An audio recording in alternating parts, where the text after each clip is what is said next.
Morning, everyone. We'll call this meeting to order. At 9:30 a.m. And we'll have the adoption of the agenda. The West Elgin Council hereby adopts the agenda as presented. Michelle? Moved, seconded. Bill? All in favour? Carried. Disclosure any pecuniary interest. A reminder to disclose any pecuniary interest in the general nature thereof. So Councillor Denning has declared pecuniary interest in item 9.3.1. The general nature of that is he is the secretary treasurer of the Rodney Cemetery, and he feels it is needed to recuse himself from the discussions and vote on this matter as it could be considered a conflict of interest. Okay, thank you. Any others? Okay. Okay, we'll go to delegations. Have we got the? They're on the screen. They just have their cameras off. Okay, welcome. Paddy Kennedy and Kelly Martell from Dillon Construction. You're going to present the first draft of the new official plan. Welcome to West Elgin. And if you'd like to carry on, please, thank you. Kelly, I have your presentation. Would you like me to give you the right to share the screen, or do you want me to run it? Jana, thanks. I'm good with whatever is easier for you. I'm happy to share my screen, or you share yours. I have no preference. Okay, I'll make you co-host and let you share. Great.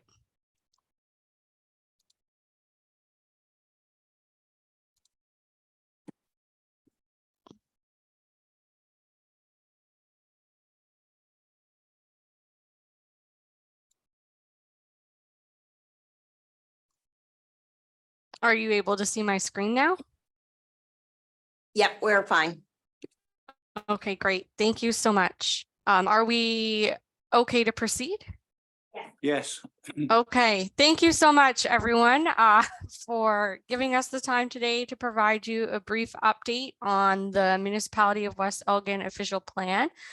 I'm joined here today with Patty Kennedy of Dillon Consulting, and we've been working with municipal staff and the technical advisory committee over the last year or so to get a draft of the official plan to present to council. And what we're hoping to do today is give you an overview of some of those key elements of the official plan in advance of proceeding forward to the next steps, which would be a more broad and formal consultation. So I'm going to advance my slide here. So we have a brief outline of our presentation today, and I know that some members of council are new members, as the last time we were before you was prior to the election. So we did want to start off with a bit of a recap of the project purpose and process, where we've been, and update on what's happened since we last were before council, which was around this time last year, and give you a quick overview of the official plan and talk about some of the official plan boundaries and maps, and then briefly go over next steps. And I have provided some opportunity for some back and forth discussion throughout.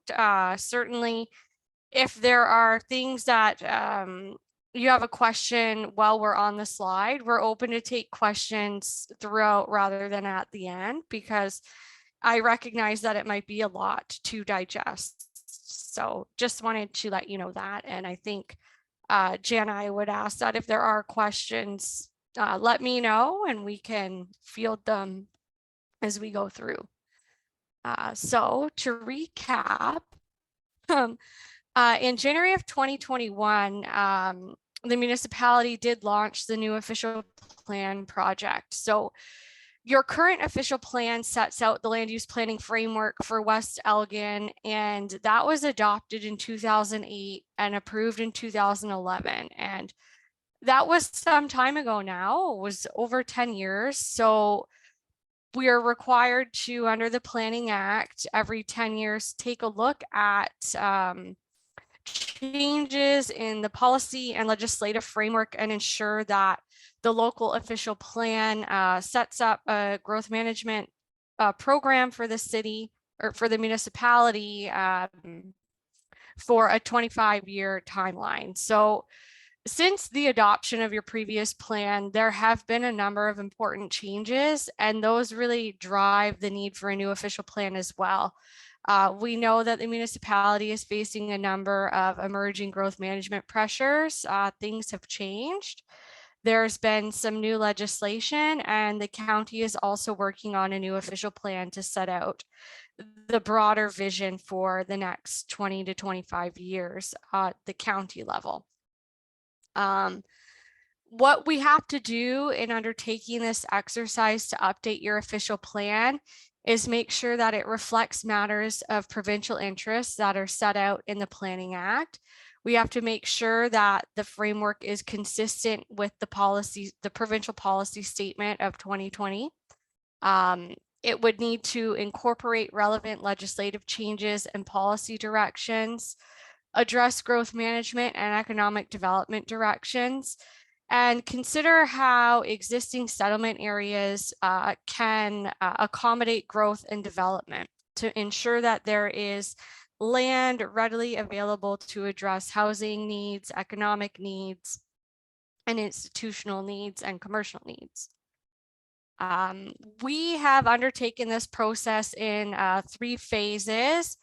Phase 1, we looked at background review and policy directions, and we worked with Watson and Associates to understand population projections and employment projections to better understand how we can accommodate growth in the future. We did a conformity audit, and we met internally with the team. And when all of that was done, we presented the background directions to council. We got some feedback from council at that time, which allowed us to identify areas of key focus to prepare policy directions. We brought that policy directions report back to you last April. And following that meeting, we proceeded on the basis of updating and preparing the official plan to reflect those policy directions that we brought forward. In November and December of 2022, we met with the Technical Advisory Committee to present a draft internal version of the official plan, and that included the county, planning staff, your local engineering and infrastructure staff, as well as the CAO. Following that meeting, we took some further input, refined the official plan, and now that is what's before you today. So we are almost complete phase 2 of the project. We would then move into phase 3, which is the formal consultation on the draft official plan. That's where we'll get some public feedback and look at those comments and update the official plan to address comments from agencies, the public, and then bring forward to you a final official plan through the statutory process. And that would be adopted by you later this year is our hope. And so what we wanted to do today, again, is review the process to date, walk you through the key structural elements of the draft official plan, talk about some mapping things. And I will leave it there for a question break, just in case there are any. Any questions, anyone at this stage? No, seeing none. Thank you. I'll proceed. So updates since the last council meeting. Like I said, I believe we were before this council around this time last year to present the policy directions report. And what we found through that report was there are some key themes that we need to address in the new official plan. We identified them as being important to the municipality to maintain a proper vision and objectives to meet communities' needs for the future. That those key themes were growth management, agriculture, cultural heritage, protection of the environment, economic development, climate change, and housing. We did have a workshop as well, even further back in October of 2021. And like I said, that's where we got some initial feedback from you. We used those to develop those key policy directions, and that policy directions report was presented for further information. Again, we had direction from council at that time to create user-friendly policies that are easy to understand, making sure that the official plan is a workable document. We received direction to look at ways in which the official plan can set up a policy framework that's supportive of investment and economic development. We heard that partial or full servicing for new developments is important and should be considered as part of the policy framework. We heard from council that wind energy projects and policies stating council's position on wind energy projects should be incorporated into the official plan. And again, that economic development lens came through from our last meeting, and we've tried to implement and address all of these key points in our draft official plan.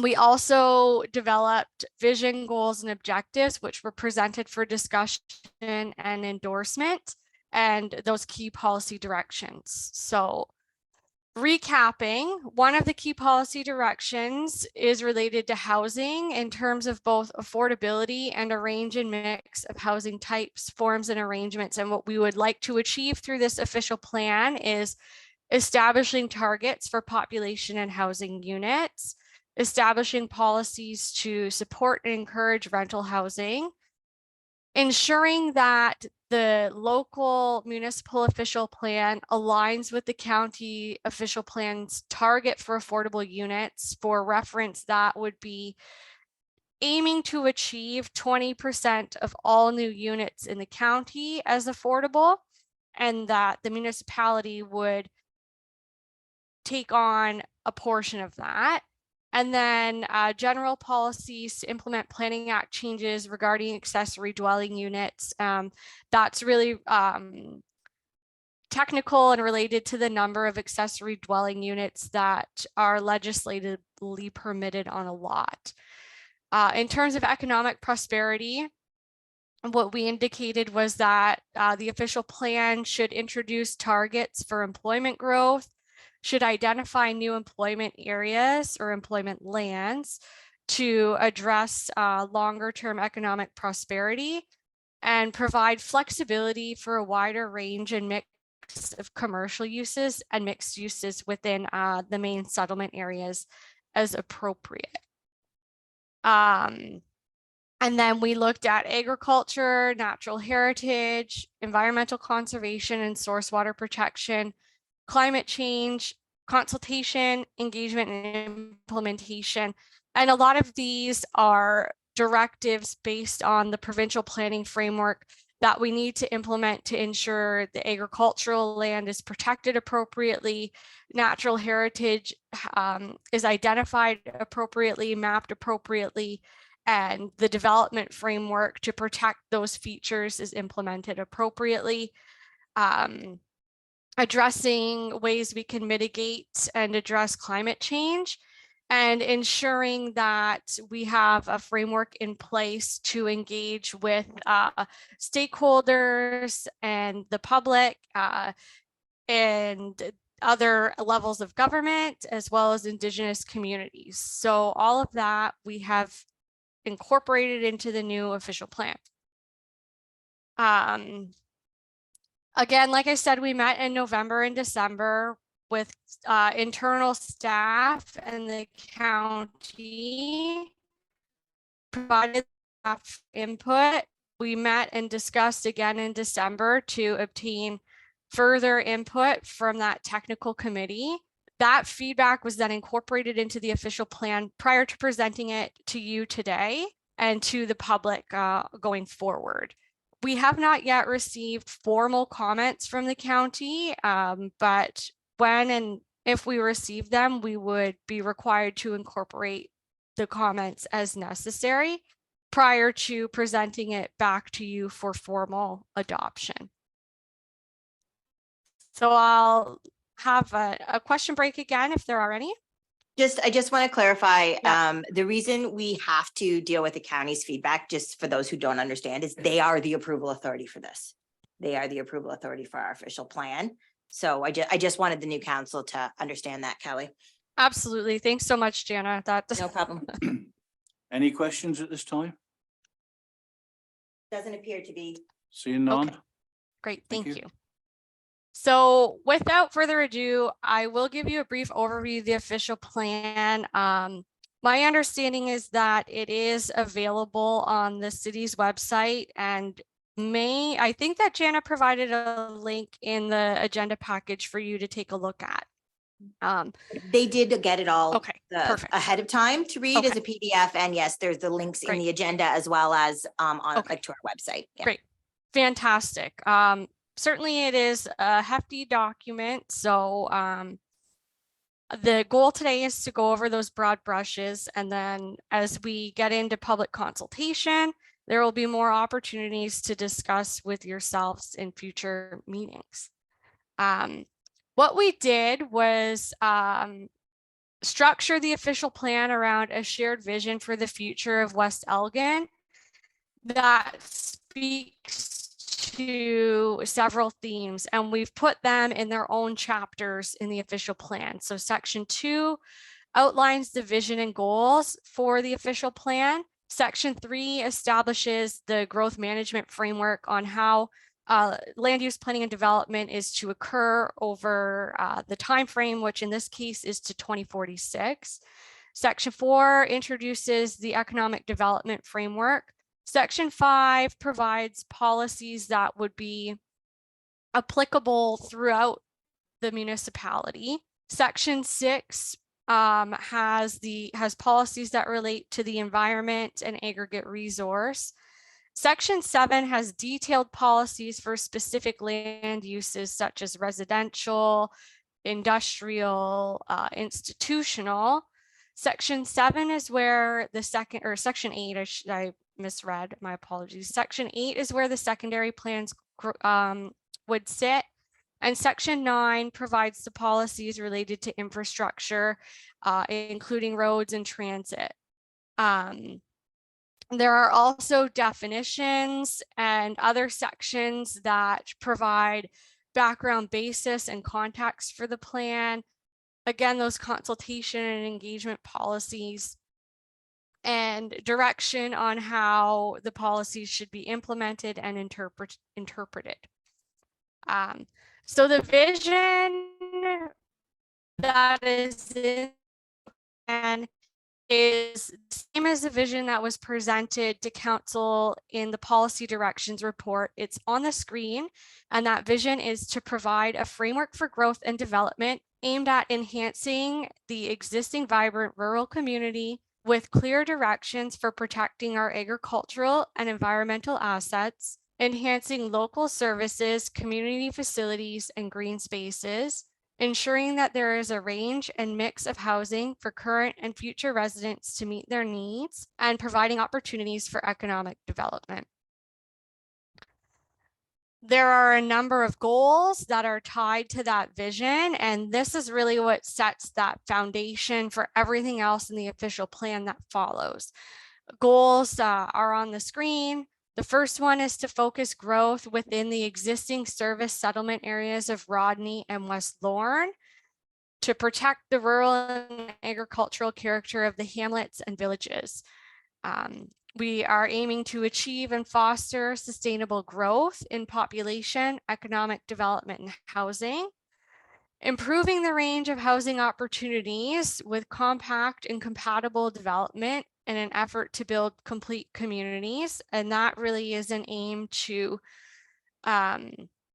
increase the variety of housing types in the municipality. protect and enhance natural and cultural heritage features and areas of aggregate resource potential, and improve essential community services related to health, education, recreation, infrastructure, and safety in collaboration with private partners and with neighboring municipalities and the county.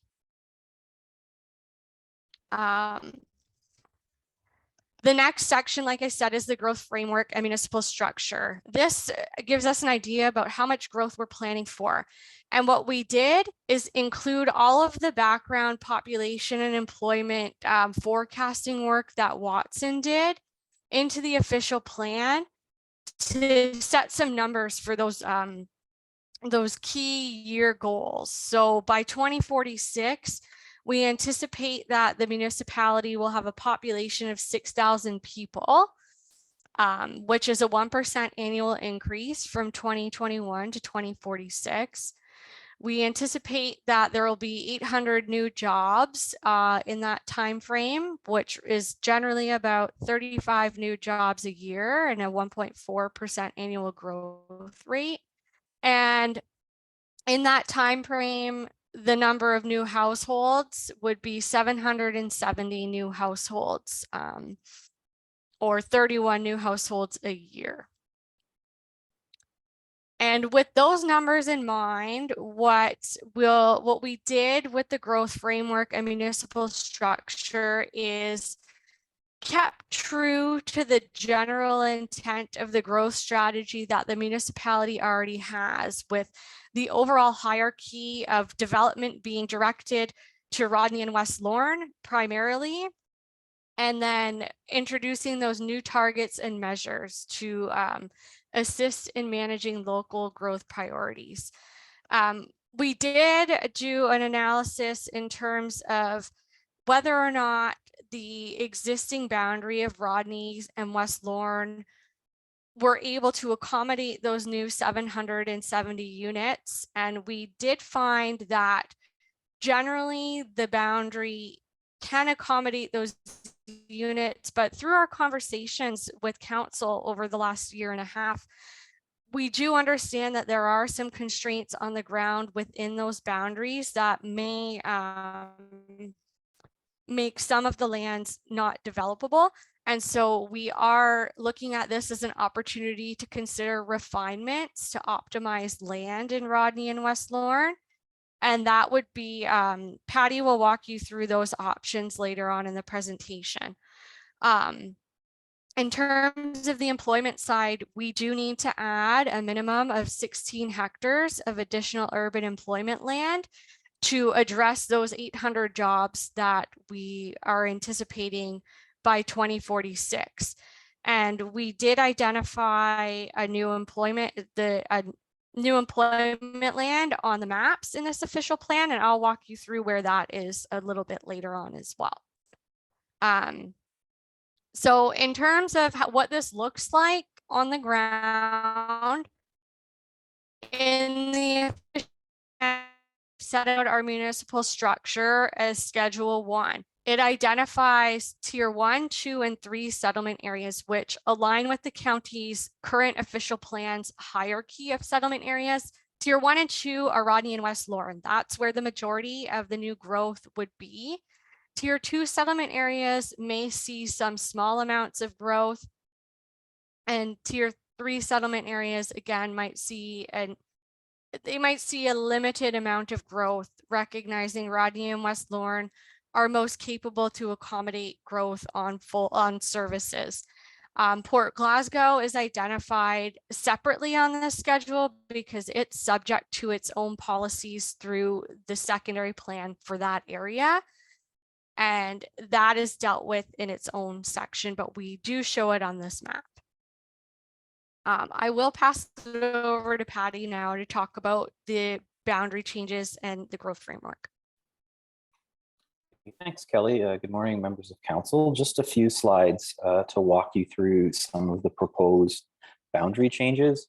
As Kelly mentioned, we did initially take a look at the quantum of land that the municipality would need to accommodate its future growth. And at a high level, the conclusion was that there was a sufficient amount of land designated for residential purposes in the settlement areas, and specifically in Rodney and West Lauren. There was still a fair amount of vacant land available for development, but what we had heard throughout the process was that it's possible that a number of these lands have been designated for over a decade, and there hasn't been as much uptake or development interest in the lands, which raised the question of whether these were appropriately designated for development. And when we sort of went through the process in more detail, both with the TAC and with council, there was definitely a series of constraints on some of the lands. There's either perceived ownership constraints, whether or not there's ownership interest in developing a particular site or not. And there are more physical constraints that are a little bit easier to quantify around the presence of floodplain, limitations to the road network, so it prevents easy access to the site that would make it developable. In some cases, there are land use compatibility limitations where a vacant residential site is immediately adjacent to an industrial use or a piece of municipal infrastructure, as well as there's also natural heritage constraints and impacts to work through. So looking at the vacant land inventory through that lens produced a number of opportunities to either redesignate some lands that are better suited outside of the residential or employment designation, and also to consider opportunities to remove lands that are less likely to be developed by adding perhaps some more suitable lands in their place. Go to the next slide there, Kelly.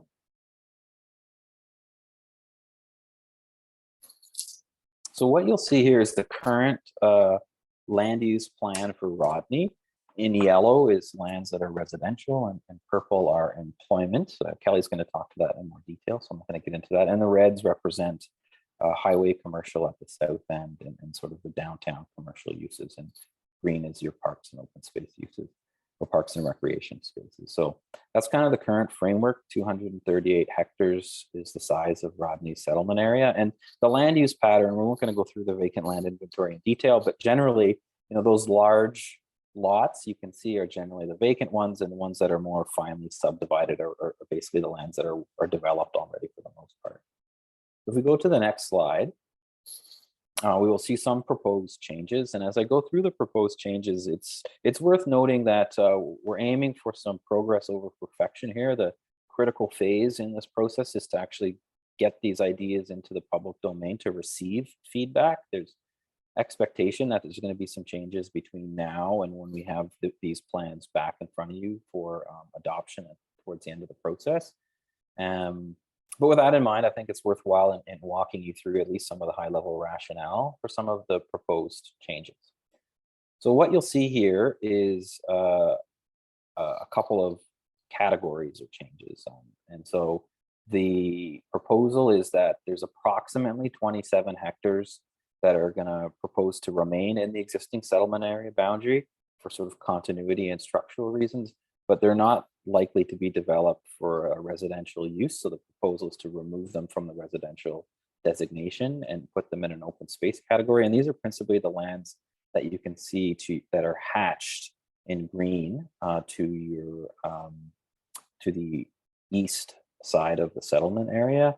They are the sewage lagoon site that's currently basically occupied for municipal infrastructure use, and a vacant parcel to the north that has perceived natural heritage constraints as well as access limitations and a whole other things. So the proposal is that those two properties go into an open space designation, which would be a new classification. And there's also on the west side a proposed site of approximately 10 hectares that is proposed to be removed from the settlement area because it does have perceived access and heritage constraints on the site. We haven't had a chance to consult with the landowner there, so we obviously have to wait for some feedback. The upshot of those changes, though, is it does provide some flexibility for the municipality to expand its settlement area boundary to the south. The proposal for the south expansion is it will bring the school site into the boundary, so there'll be an opportunity to add some population and housing in close proximity to existing infrastructure and existing commercial uses just to the north as well. So if we go, the overall net result of these changes is that is about -2 hectares. So while we're going to redesignate lands and remove lands and add lands, there's still a little bit of flexibility, and I'll walk through the net change at total at the end.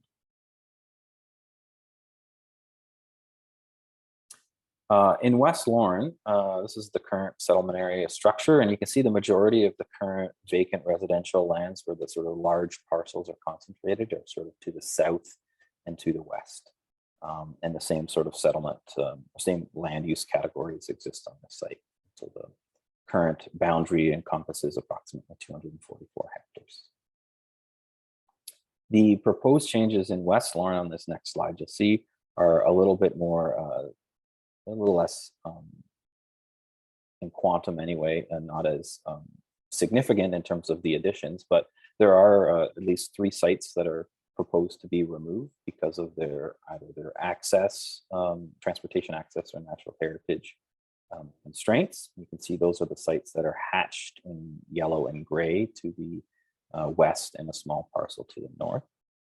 There is a site as well that's proposed to be redesignated to open space. That's the green and yellow hatch site that's currently zoned for open space in your zoning bylaw. So there's sort of a logical reason to redesignate that to the open space use. The proposed addition to the settlement area boundary is approximately 7 hectares, and it's located to the south and west. It's attached to some sites that are undergoing development proposal process at this time. So there's an opportunity to perhaps capitalize on some landowner and perceived landowner interest, and where we are expecting some development to occur. That being said, there's lots of other good choices, perhaps, that we may hear from the public, either further to the south or further to the east. And so as we get feedback, we'll be able to sort of evaluate the merits of any additional sites relative to one another. And if we go to the next slide, the main sort of takeaway here is by combining, Kelly used the word rationalization earlier on. So the settlement area boundaries themselves are changing, increasing in size in total quantum, but because we're going to be redesignating sites that aren't going to be intended for development, and we're going to remove some sites, the overall net change in developable land in the area with the additions minus the redesignations is still a 7.5 hectare decrease. And the reason for this at this time is that it just gives us a lot of flexibility when we go out to the public to kind of get the balance back closer to 0, which is the approach we have to take under the current policy framework. And so we do, I guess what I'm saying is we do have some flexibility to add a few other sites depending on what the landowner interest looks like when we go out to the public. So I think that I'm going to hand it back to Kelly, and she'll walk through a couple more slides and then take some questions. Thanks so much. So like I said, we do have this hierarchy where we're focusing the growth to those tier 1 settlement areas, Rodney and West Lorne. But we did want to show on the map the tier 2 and tier 3 settlement areas. So they are on a separate land use schedule, so you can see them more clearly.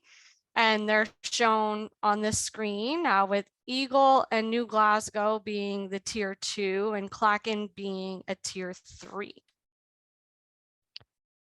And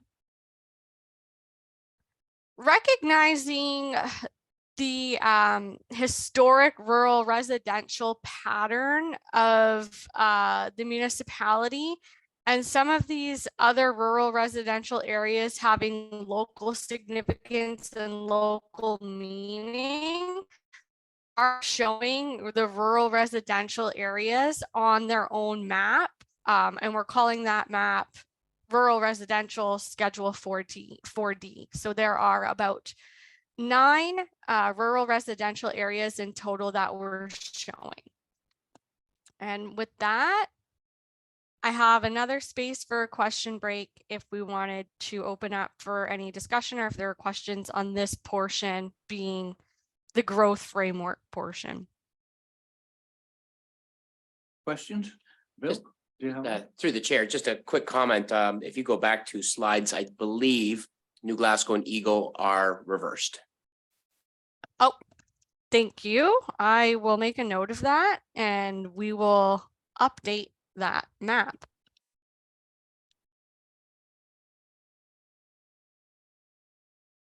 Anything else? No, seeing none. Okay. Continue to move on then. Economic development. This is section 4 of the new official plan. It includes objectives for economic development.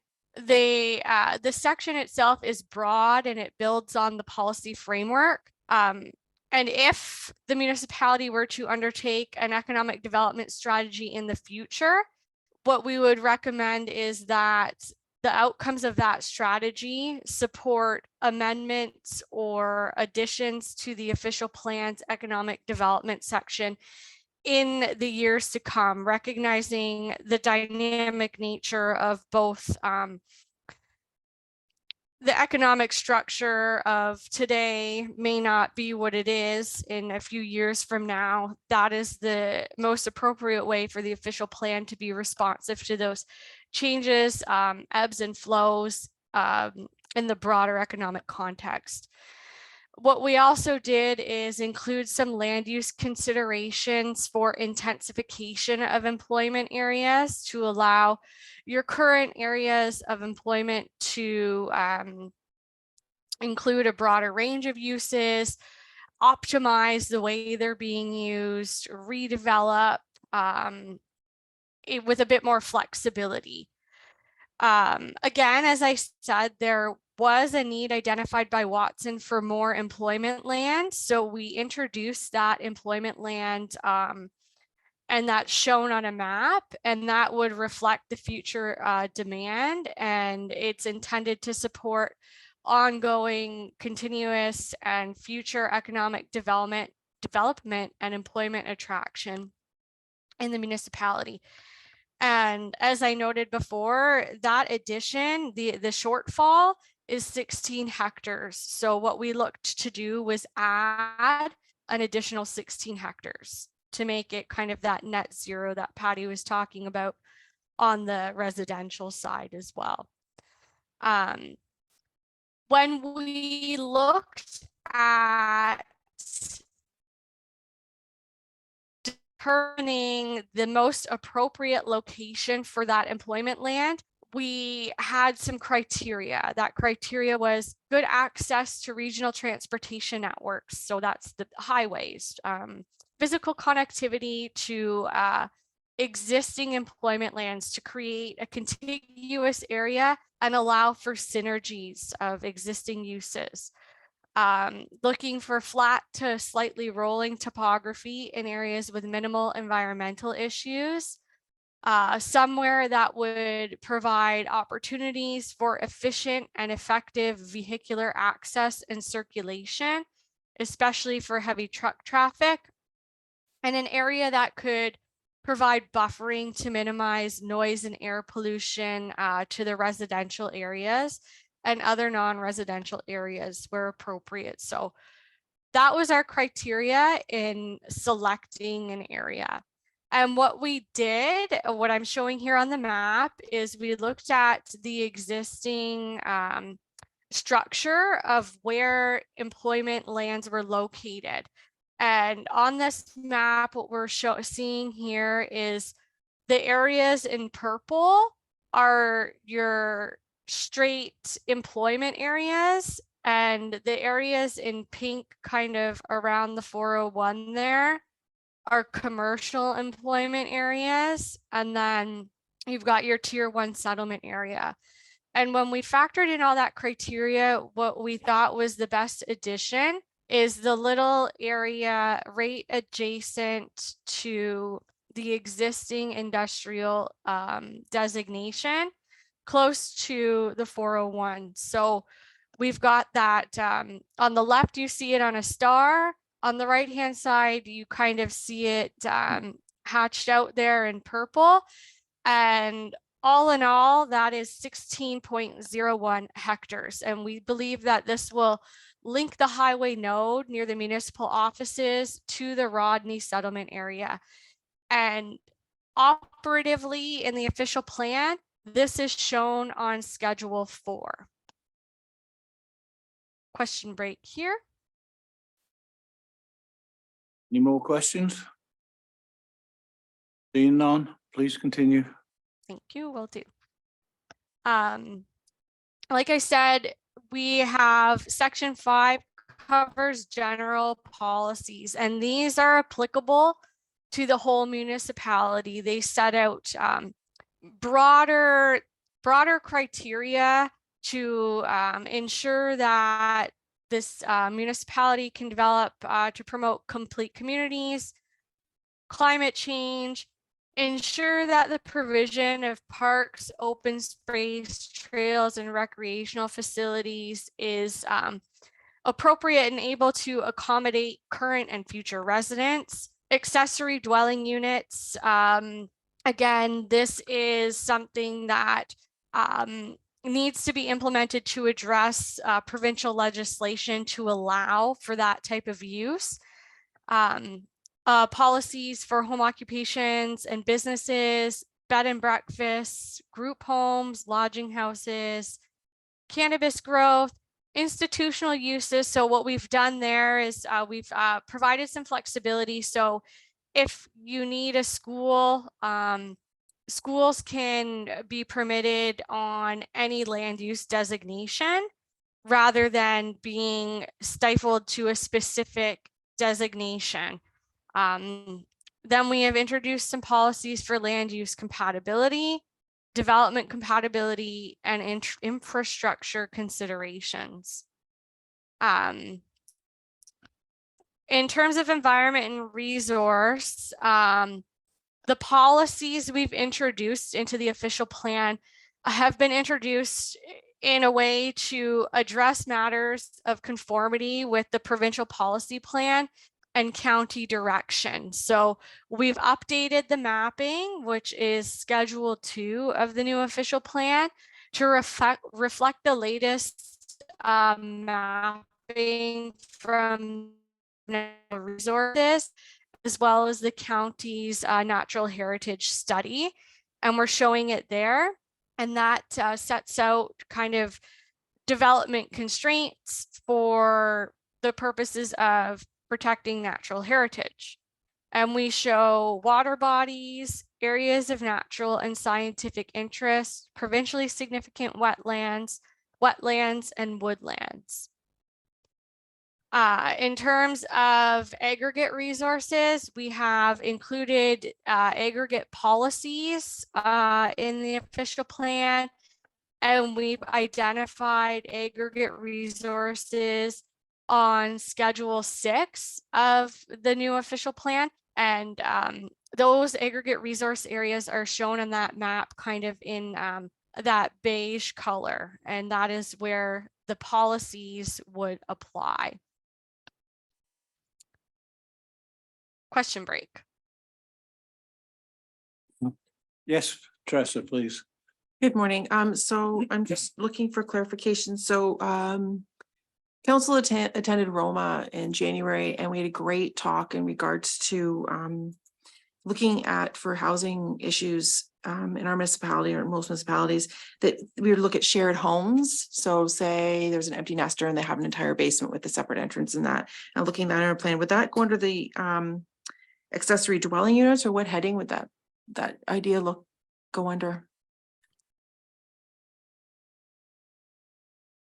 I can respond. I saw Patty nodding, so I didn't know if you wanted to respond, but the policy framework is set up in a way to provide you enough flexibility to allow a variety of configurations of accessory dwelling units. And certainly one of those could be a basement unit. I think the criteria would only require that it has to be a single self-contained unit with its own entrance. And that's like really in relation to building code standards. I don't know if Patty, if there's anything else you wanted to add, but I believe our policies cover it. And that's just maybe more in the formal relationship. Obviously, there's lots of informal structures people can use to cohabitate a dwelling. So that's maybe the plan doesn't restrict those formats of accommodation either. Okay, thank you. Bill. Through the chair, if I may build on that a little bit, reading through the accessory residential part of this plan, it does not necessarily reflect an opportunity for a secondary residence plan within the village settlements. I think I read that in the rural areas that there's the opportunity for a secondary dwelling. But I wonder about your opinion on considering allowing secondary units such as tiny homes on lots in the village settlements that could in fact accommodate such a dwelling to assist with our commitment to facilitating housing in the settlements. Kelly, I don't know. I mean, I can go first and you can go Yeah. second. Kelly, you're more familiar with the ins and outs of the document itself, but in general, the idea would be that the accessory dwelling units would be permitted in all the settlement areas. They're permitted on ag lands as well. And so the policies should reflect that. There might be a particular language gap or something we need to look closer at, because that would be the intent. Kelly, I don't know, do you have an additional more detailed answer to that, or? Yeah, Well, no, Oh, sorry, Kelly. I was gonna just jump in a little too. Our current zoning bylaw does allow them, and we have big policies on secondary dwelling units in the agricultural, in R1, R2, RR, HR, LR, like they're allowed in any residential zone basically too. So I don't know if zoning is a little more detailed than the official plan, but yeah. Yeah, and I think to echo both Jana and Patty's sentiments, the intent is certainly to allow for that range of accessory dwelling units in the settlement areas and outside of the settlement areas that is consistent with the legislative direction. And we can through this process look at the policy as it's written and ensure that it's flexible enough to address different forms of accessory units.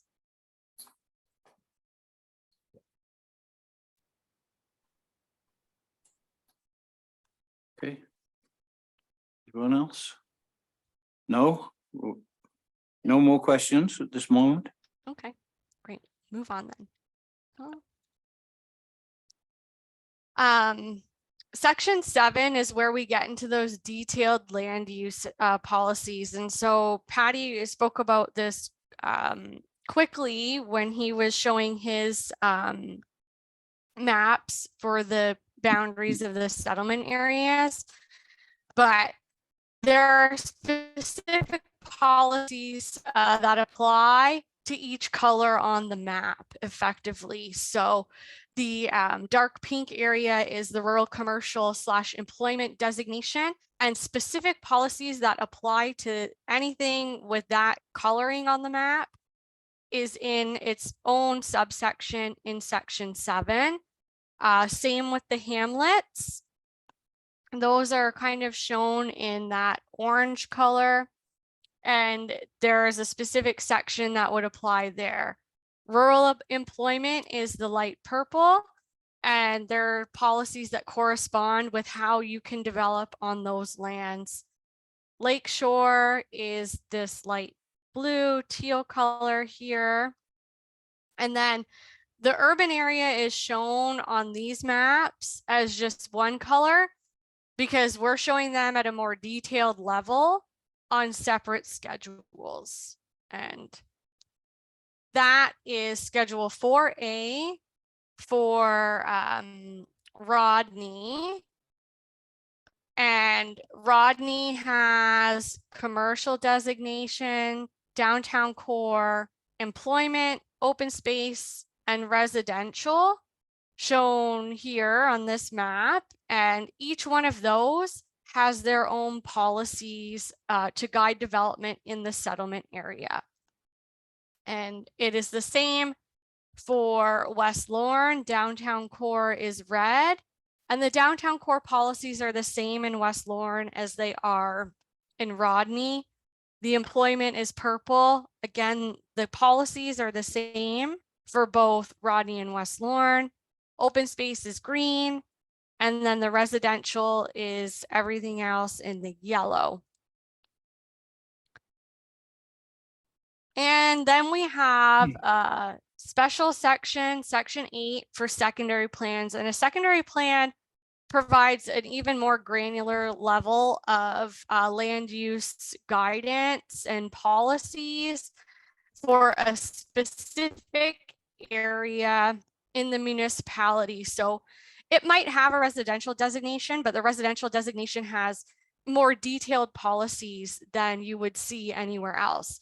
And for West Elgin, you do have one secondary plan currently, and that's in Port Glasgow. And so Port Glasgow, what we have done, we have carried over all of the existing policies and land use framework for Port Glasgow that are in the current official plan.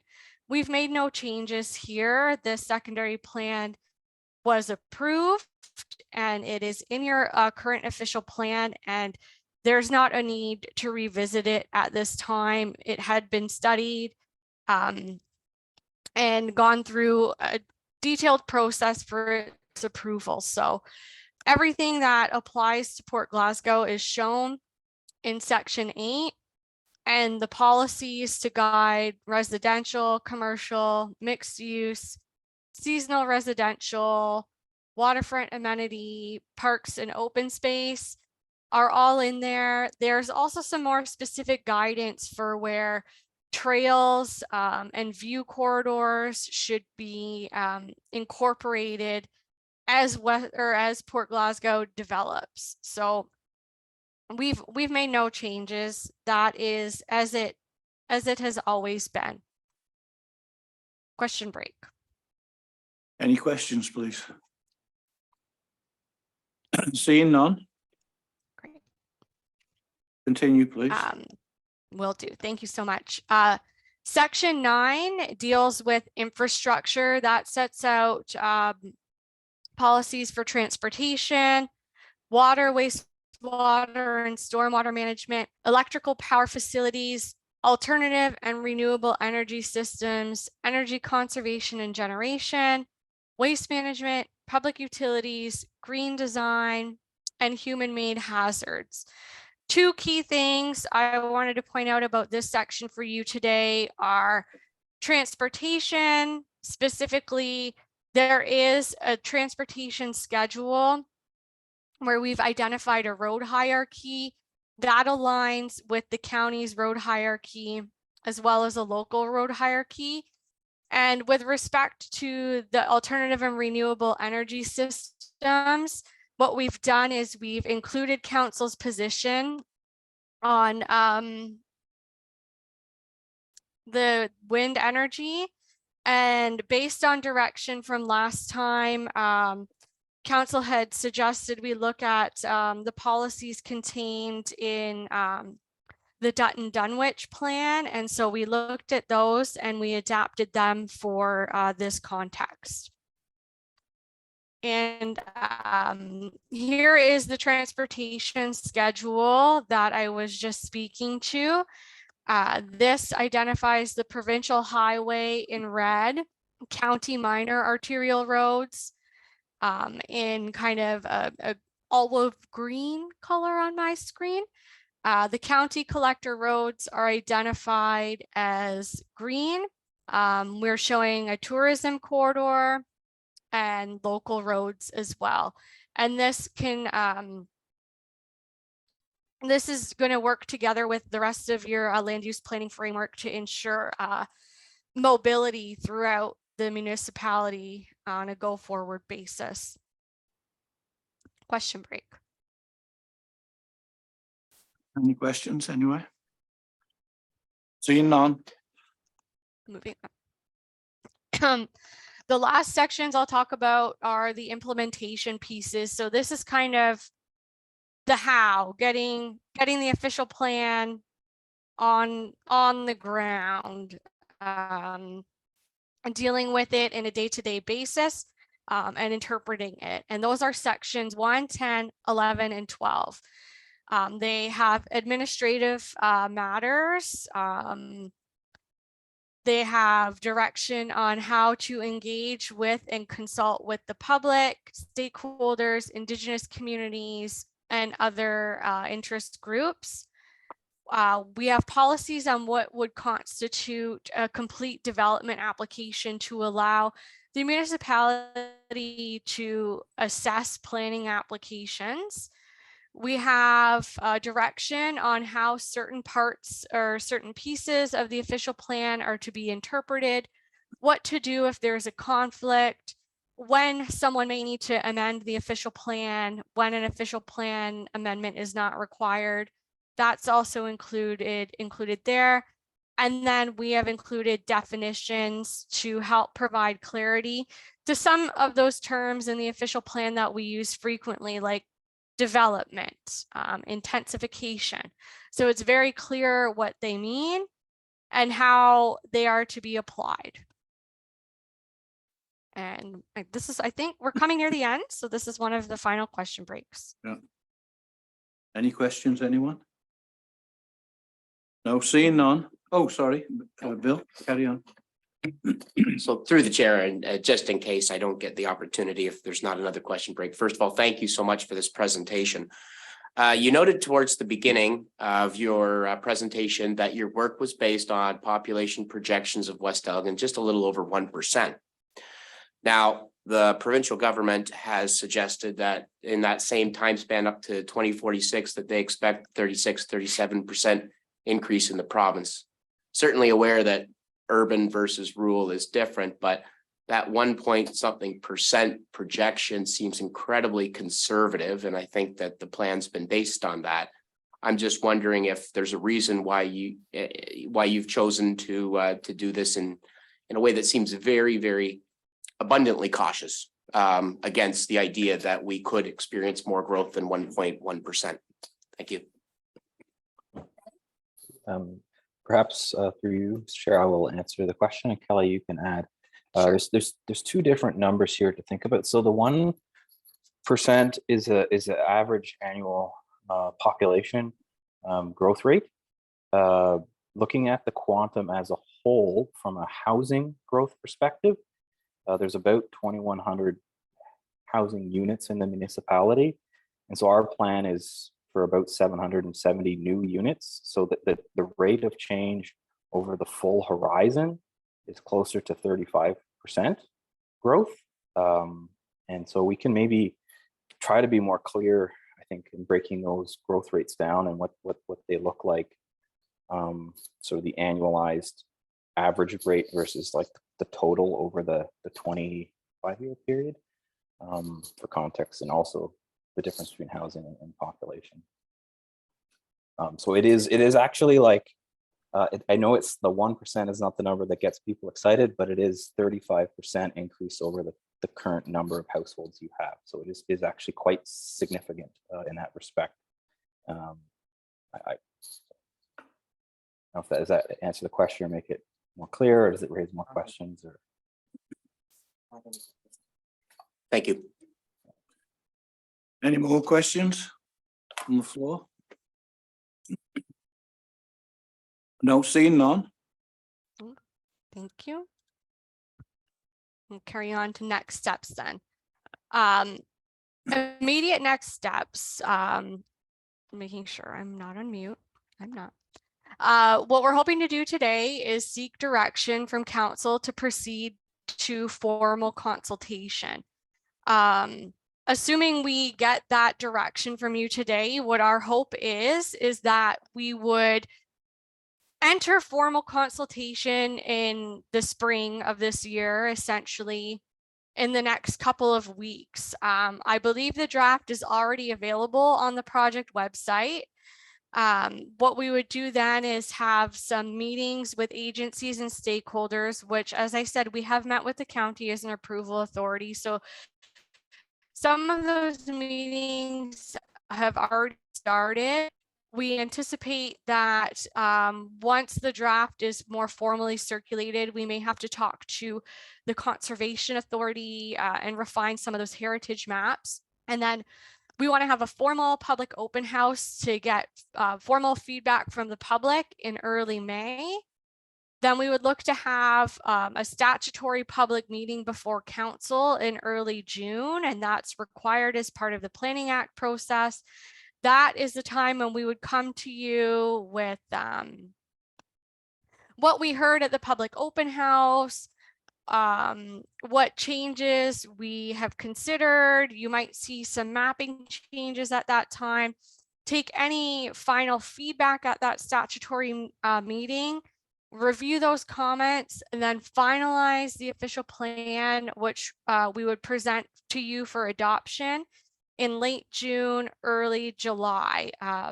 I believe tentatively we identified July 20th as that target date to bring forward the final version to you for adoption.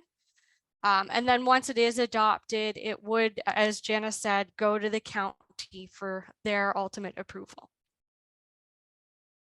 I think with that, we are now done. So I thank you. Thank you for your time today. And any final questions, we're here. Is there any questions from the floor? Well, I'd like to thank you very much for your presentation. I know it's a lot to take in. And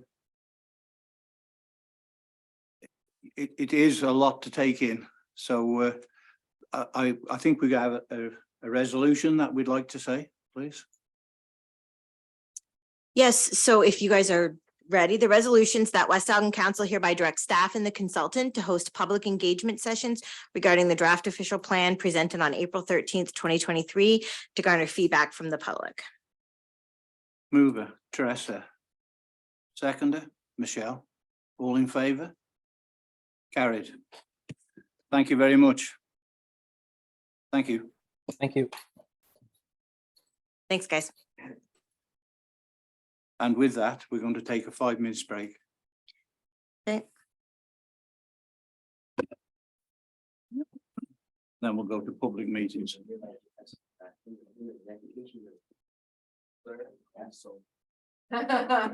you know when the public meetings are coming up, so you can go. There we go. Mark it in.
Okay, we're back again and we're going to carry on with the public meeting. So that council hereby recesses at 10:38 a.m. in order to proceed into the Committee of Adjustment meeting.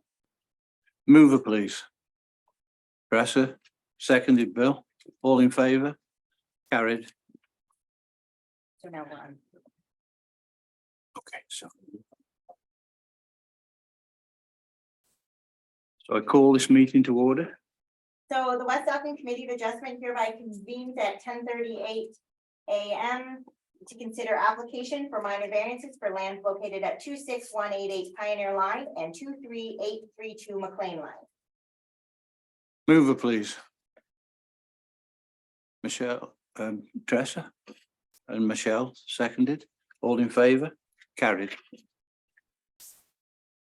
The West Elgin Committee of Adjustment hereby adopts the April 13th, 2023 agenda as presented. Mover, Michelle. Bill, seconded. All in favour? Carried. The West Elgin Committee of Adjustment hereby adopt the minutes of the March 23rd, 2023 Committee of Adjustment meeting as circulated and printed. Mover, please. Michelle. Bill, seconded. All in favour? Carried. So the purpose of this public meeting of the West Elgin Committee of Adjustment is to allow the presentation of applications for minor variance and to allow interested members of the public an opportunity to ask questions or offer comments with regard to these applications. Written comments must be submitted to the Secretary Treasurer of the committee. The planner is keeping a public registry, and if any member of the public would like to be notified in writing of the Committee of Adjustment's decision on any particular application, they are to provide their name and mailing address to planning@westelgin.net or by calling the office at 519-785-0560, no later than 4 p.m. on the day of this hearing. Notice was sent via regular mail on March 14th, 2023 to the property owners within 60 meters of 26188 Pioneer Line and to agencies requiring notice. And on March 15th, 2023, the property owners within 60 meters of 22832 McLean Line and to agencies requiring notice. Okay, a disclosure of any pecuniary interest and So I've been notified that that Chair Latham has a pecuniary interest, item 6.2. The property owner is his stepdaughter. So we will need someone to take over the chair of the Committee of Adjustment for item 6.2. can I have some, Motion for that? Yes. Motion that Councillor Tellier chairs that portion of the meeting. that's Bill. Second, and if you'd take over, I'll give you the chair. Not till 6.2, so we're good, right? No, yeah. Okay, so So we're gonna start with the minor variance for 26188 Pioneer Line. Robert's here. Robert, welcome. Could Good morning, you, Mr. Chair and members of the committee. could you carry on, please, with Pioneer Line? Certainly, the property at this location is an existing rural residential lot that was severed off the farm many years back. The house on the property is located well at the back away from the road. This creates a very large front yard and it doesn't allow a whole lot of room for the applicants to construct an accessory building that they would like to put on the lot. As such, they are requesting a minor variance to grant relief from the zoning bylaw in order to permit an accessory building to be located towards the front of the dwelling. Ordinarily, accessory buildings are located along the side or to the rear, but because of the constraints in this particular location, they requested location in the front. It does meet the requirements for side yard setbacks as well as front yard setbacks in that location. Is just a matter of towards the front of the house. Because it's a rural lot, this is not quite as critical as what you'd find in an urban area. Certainly locating a garage to the front of an urban lot would probably not be particularly well supported. Moving forward, agricultural areas are certainly a bit different. The density is not there, and you have a surrounding farmland, so you're not impacting on residents or the streetscape. It's not unusual either to have buildings like this either on agricultural lots or on lots like this located in the front yard area. The 4 tests have been applied to this particular request. Each of those tests have been passed. There's no issues of significance with provincial policy or the county official plan. And as such, I've provided a recommendation that the minor variance be approved. If there's any questions from the committee, I remain available for those. That's all I have, Mr. Chair. Thank you very much. Any questions from the floor? So this is the point for public comments. I'm going to make the call out. If any member of the public wishes to ask a question, this is the time. Please use your raise the hand function in Zoom and I'll allow you to speak. So that was the call for once. I'll call again. Any members of the public wishes to speak to this application? Nobody. And a third and final time, any members of the public that wish to speak to this application for 26188 Pioneer Line? Seeing none, sir, you may Seeing move on. none? Yeah, can we have the resolution, please? The committee comments. Oh, committee comments. Have you got comments, anyone? And no committee comments? Okay, so now we'll move on to the resolution. That West Elgin Committee of Adjustment grant minor variance D13-2-2023 to obtain relief from section 4.1C to permit an accessory building in the front yard, subject to compliance with all of the provisions of the West Elgin Comprehensive Zoning Bylaw 2015-36. Move it, please. Michelle? Bill? Seconded. All in favor? Carried. Okay, sir, this is Yep, 6.2. And now we go to 6.2 and I'm leaving the room. Yep.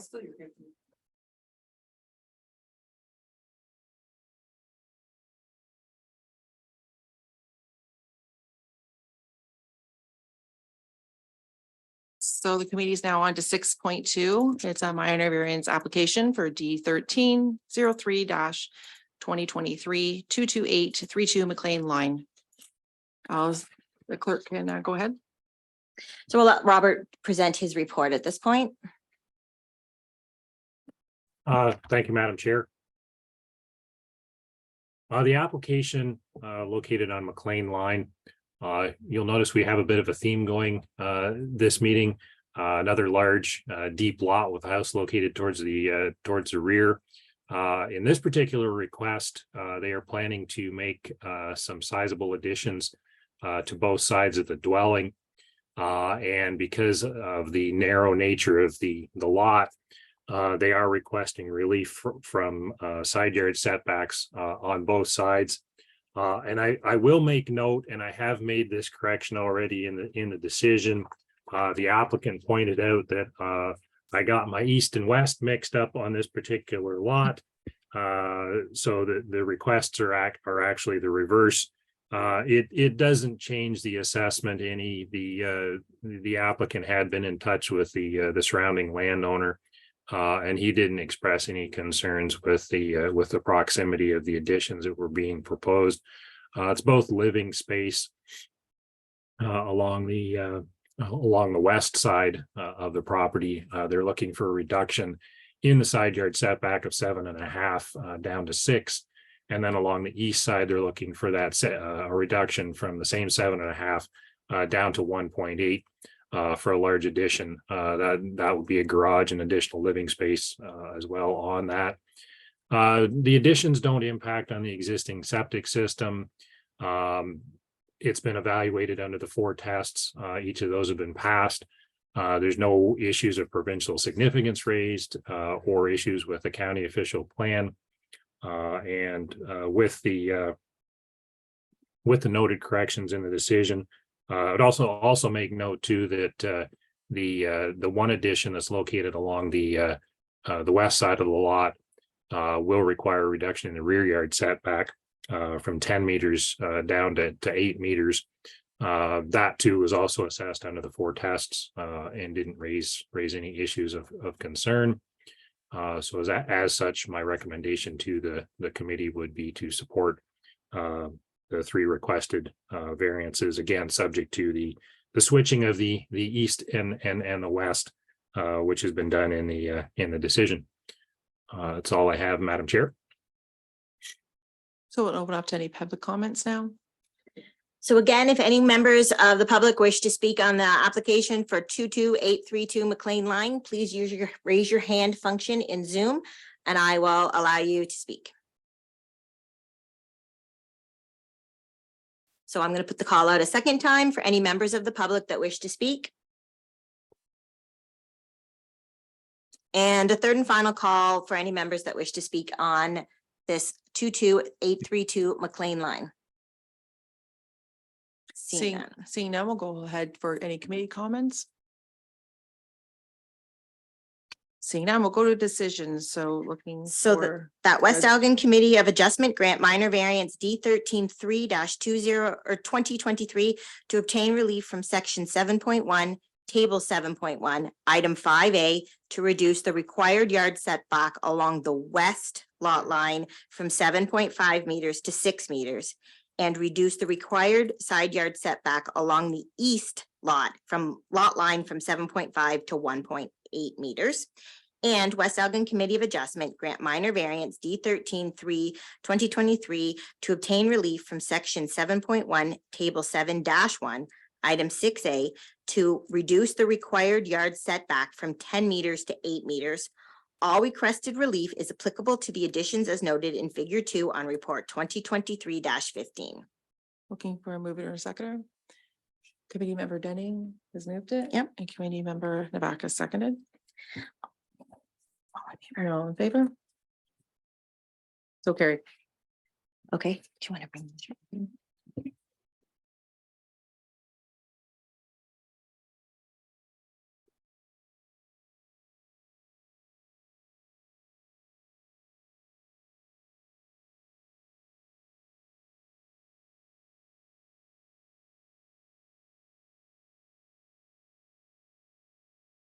Adjournment.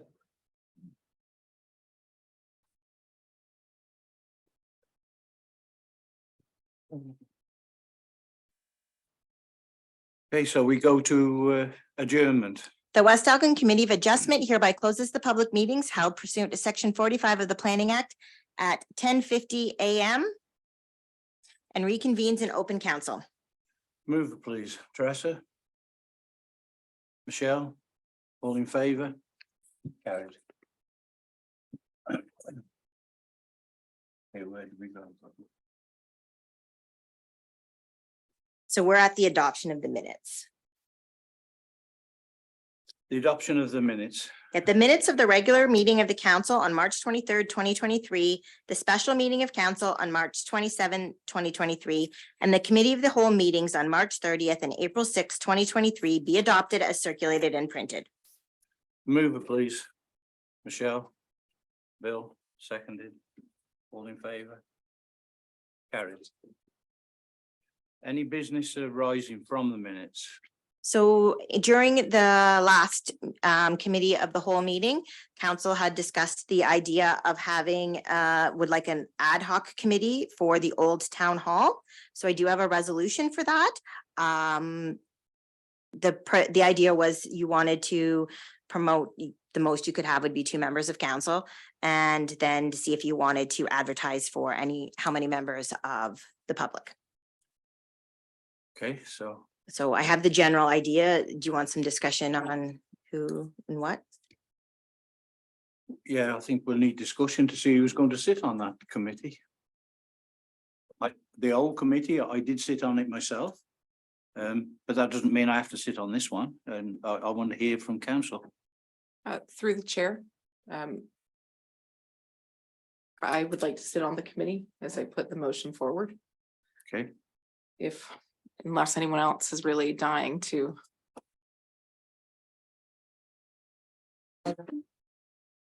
I'm happy to sit on that committee as well.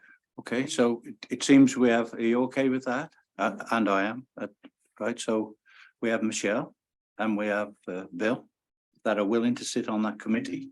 And do you want to advertise for members of the public, or would you like to just include staff?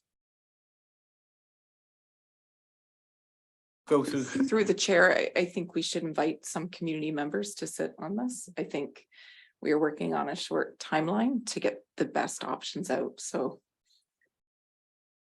Yeah, it seems, And that being said, I'm thinking a smaller committee, just because. So would two suffice? With the appropriate staff. Yeah. yeah, I think that sounds a good idea. It's two from the public and some staff. And then we've got an even committee, Okay. and I think we'll come to a fair conclusion then. Yep. So I'll add the inappropriate staff to the resolution. So here's the resolution that West Elgin Council hereby creates the Old Town Hall Ad Hoc Committee for the purposes of reviewing and discussing options for the repurposing of the Old Town Hall building in Rodney. And that Councillor Michelle Novakis and Councillor Bill Dunning be appointed to the Ad Hoc Old Town Hall Committee. And that West Elgin Council hereby directs staff to advertise for two members of the public to represent the community in the Old Town Hall Committee, which you will have to appoint, as we've done before, and to include appropriate staff on the committee. Okay, a mover, please. Teresa. Michelle, seconded. All in favour? Carried. Okay. Consent agenda. Does anyone have anything they want removed for discussion? Seeing none. That the consent agenda for April 13th, 2023 be received and filed. Okay, mover, please. Bill. Seconder, Michelle. All in favour? Carried. So we go to, We're back to the severance applications. 9.1, okay. Okay, so 9.1 is planning. Severance application for E12-23- comments to Elgin County. 2038-7 Pioneer Line.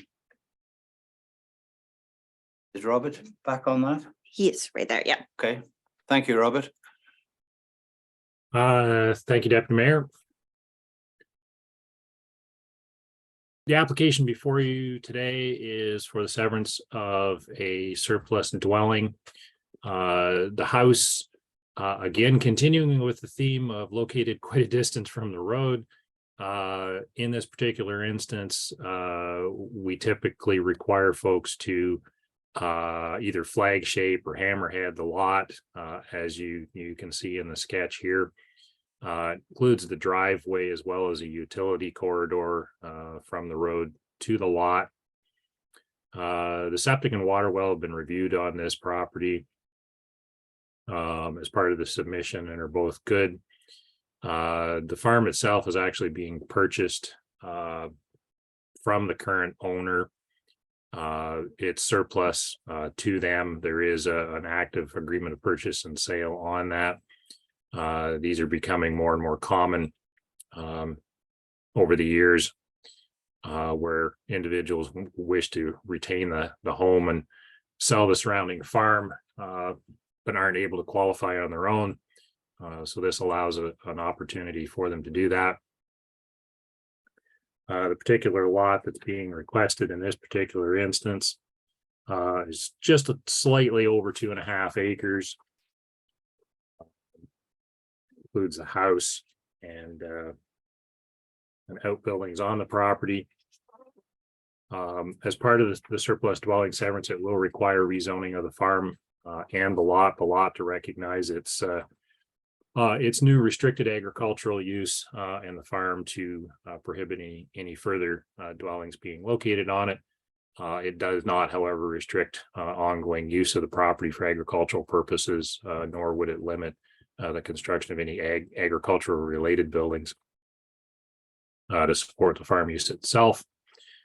Unless there's questions from council, that's all I have on that request.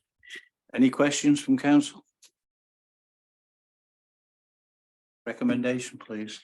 The West Elgin Council hereby receives the report from Robert Brown, planner regarding severance application file E1223, comments to Elgin County, planning report 2023-12. And that West Elgin Council hereby recommends approval to the Land Division of the County of Elgin for severance application E1223, subject to the lower tier municipal conditions in Appendix 2 of this report. And further, that West Elgin Council directs administration to provide this report as municipal comments to the County of Elgin. Mover, please. Teresa, seconder, Bill, all in favour, carried. And we move on to 9.1.2. Severance application for E14-23 and E15-23 comments to Elgin County 25361 Talbot Line.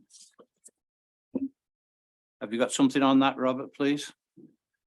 I do, Deputy Mayor. What you have before you today is, this is a large irregular shaped lot in the hamlet of Eagle.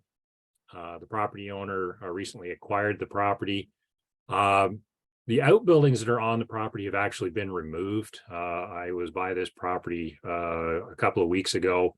Much of that's been removed. The house on it as well is being removed. It's in general disrepair. Actually, to be the one up on the other side there. Thanks. So that's going to be removed in part because of the proximity to the lot line, but also in part due to its condition. The property owner would like to sever 2 lots off of the what would be the north east corner of the property, and then leaving the remaining property for future development as well, either for a single dwelling or there may be the opportunity for some additional severance. But at this point, he's just looking to take off a couple of lots in the corner there. This would be on municipal water. Each of the lots would have private septic. They do meet the minimum requirements for both frontage and lot area, but because it is on private septic, it will be necessary for the applicant to demonstrate as a condition of the severance that both lots are capable of supporting septic. The remnant parcel obviously still remains very large. It will be able to accommodate the county as well. This is becoming a bit more of a contentious condition, but they are requiring lot grading plans for these lots. This has sort of been a back and forth ongoing issue, but right now, because it is fronting on a county road, they do require that.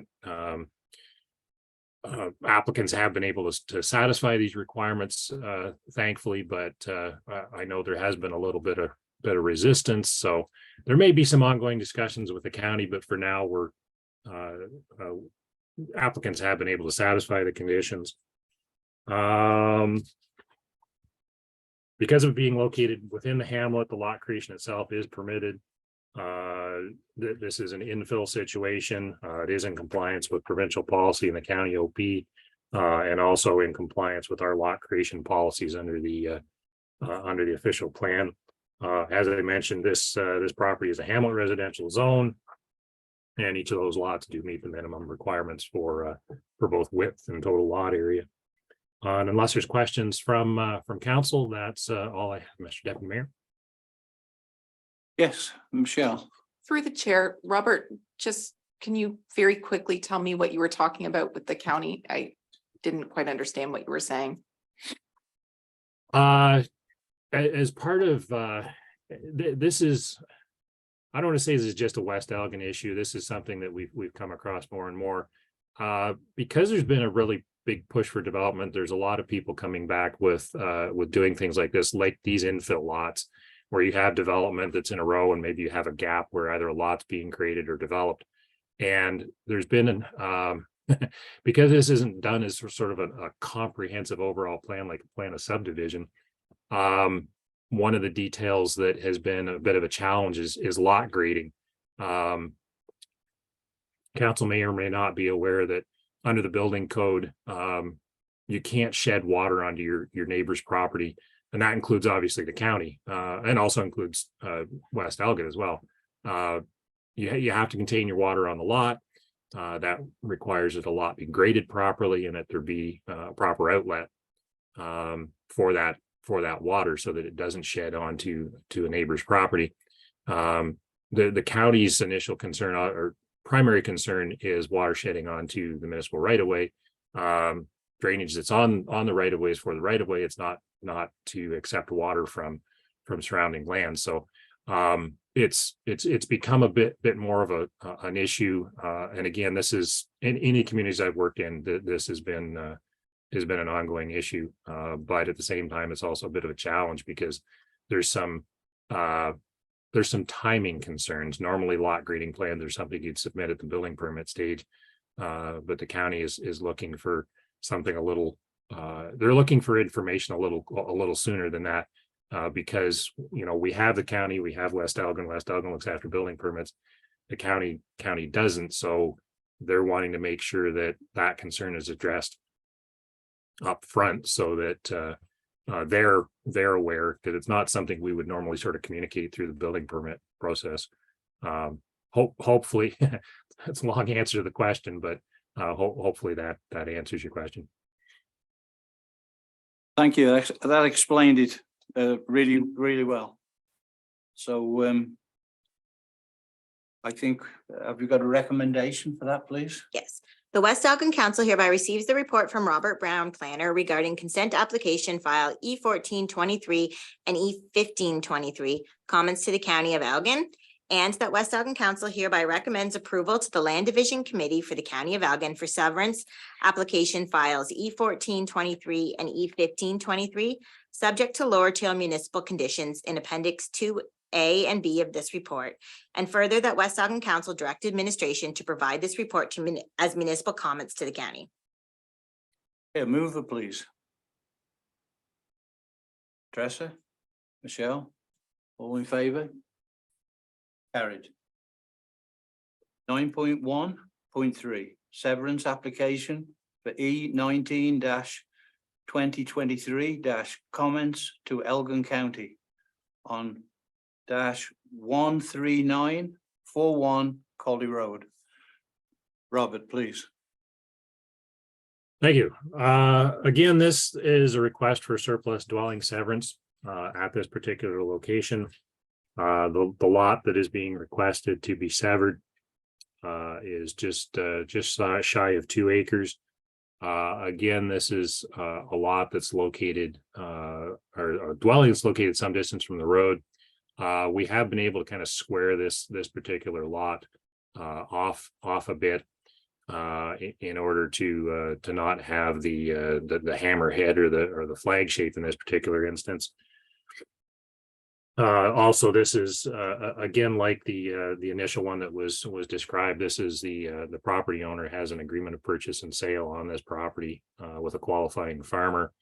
The farmer will be getting the land. The current owner will be retaining the lot.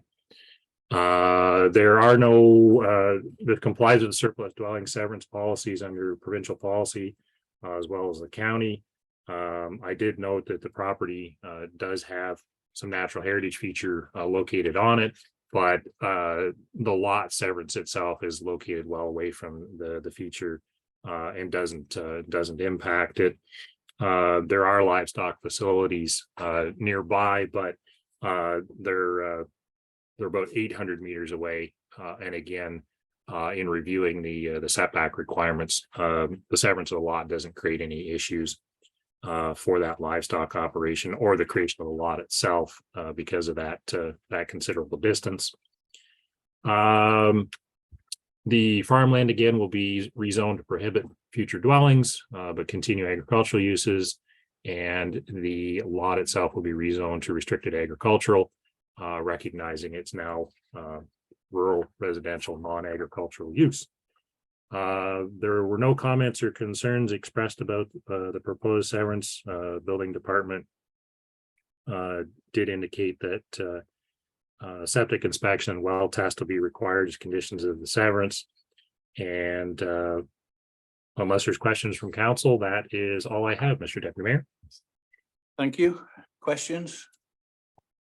Seeing none, recommendation, please. The West Elgin Council hereby receives a report from Robert Brown, planner regarding severance application E1923, comments to the Elgin County, and that West Elgin Council hereby recommends approval to the Land Division Committee for the County of Elgin for severance application file E1923, subject to the lower tier municipal conditions in Appendix 2 of this report, and further that West Elgin Council direct administration to provide this report as municipal comments to the County of Elgin. Move it, please. Joe? Bill? All in favour? Carried. 9.1.4. Robert Brown Planner, Site Alteration Bylaw, Information and Recommendation Report. Thanks, Robert. Thank you, Mr. Deputy Mayor. Almost forgot about this one. Site alteration bylaw is something that has become a bit of an ongoing topic in several municipalities. As outlined in the report, this started many years ago with out-of-town developers realizing that they could buy large farm parcels if they needed a place to relocate soil from one development to another. You wouldn't think that this would necessarily be a viable or economic undertaking. However, because of the escalating land prices, you can imagine certainly utilizing a property within an urban boundary that has significant value, using it to locate fill or relocate fill, it becomes considerably more expensive to do. So what has happened is large developments relocate soil to say a large 50 or 100 acre farm parcel. There is an example of this if you're ever curious of looking what it looks like off of County Road 42, just outside of or just within the municipality of Lakeshore. This property has been sort of an ongoing curiosity, as quite often fill is brought into the site, and it's elevated the property rather significantly over the years. Now, you know, that in and of itself may not seem like an issue, but in the report, I outlined that there are several obviously concerns with that. Drainage is a concern, what impact it has on the surrounding properties. I mentioned, you know, under the Building Code Act, you can't shed water onto someone else's property. Quite often fill's brought into these properties with no consideration for stormwater management or accommodations to make sure that any water that is coming off of the fill pile is being directed properly into drains. It also creates some erosion issues. If you have, you know, large rainfall onto these piles of fill and it finds its way into drains, that's not, you know, that's not a positive impact. One of the more important things, obviously, is what's in that soil. You know, is it clean? Is it contaminated? And then, of course, the loss of farmland. You know, the farmland in West Elgin is generally all prime farmland, and the use and loss of those lands for this purpose is really not ideal. It's not, you know, it doesn't lend itself to the preservation of prime agricultural lands. You know, there are other, the intent of site alteration bylaws too is certainly not to inhibit someone from doing, you know, general normal grading practices for farmers doing tile drainage or digging a pond on the property for irrigation, or any type of normal works that would be associated with a farm, or, you know, individuals on a lot that are doing landscaping. That's not the purpose of site alteration bylaw.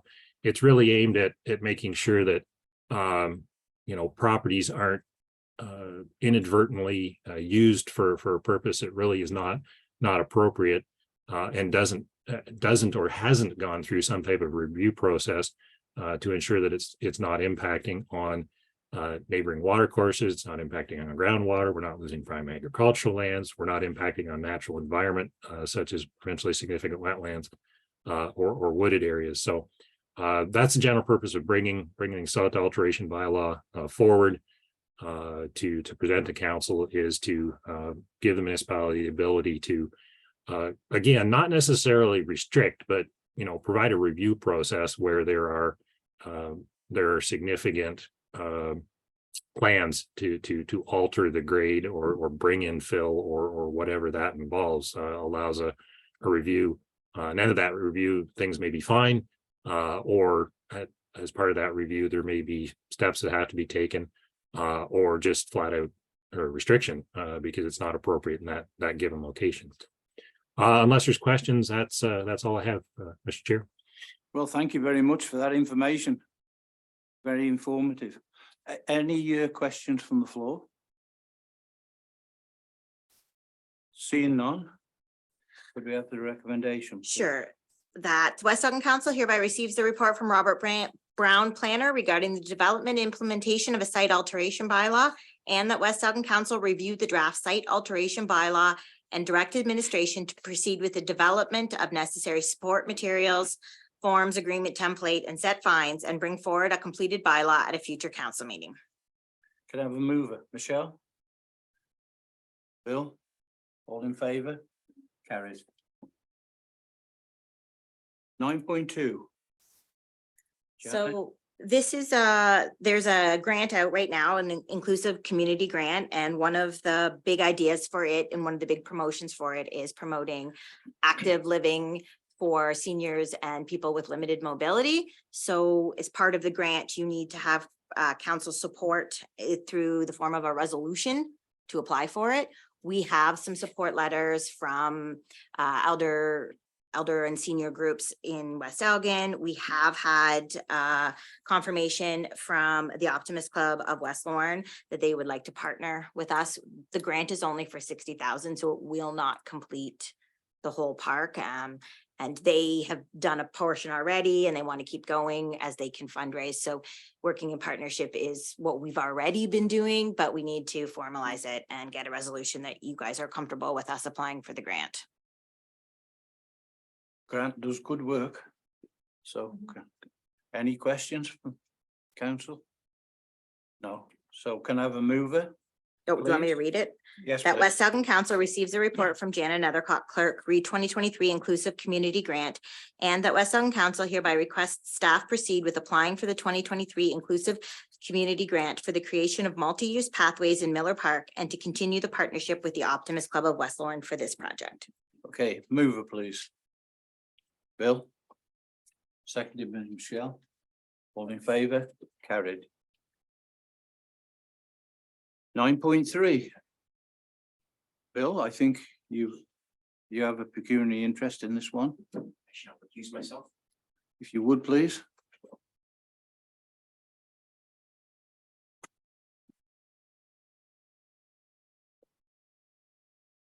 Finance and Administration. Magna, CAO, Treasurer. Through the chair, so this report is basically asking council's permission to establish a trust fund that will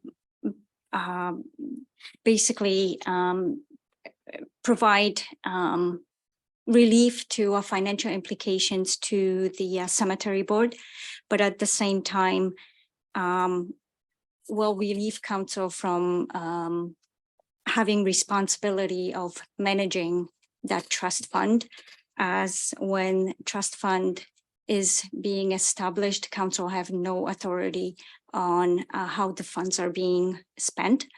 So therefore, right now we're asking council for the permission to establish that trust fund and also approach Rodney Cemetery Board to work towards documentation and legal agreement outlining how the funds are going to be managed and spent.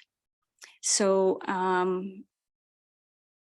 at this point, right now, I need council's permission to establish that trust fund so the money can be transferred immediately and the sale of the land can be finalized.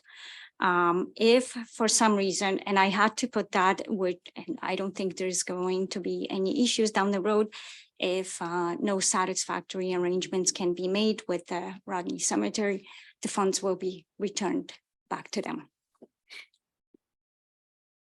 Okay, anything from the floor?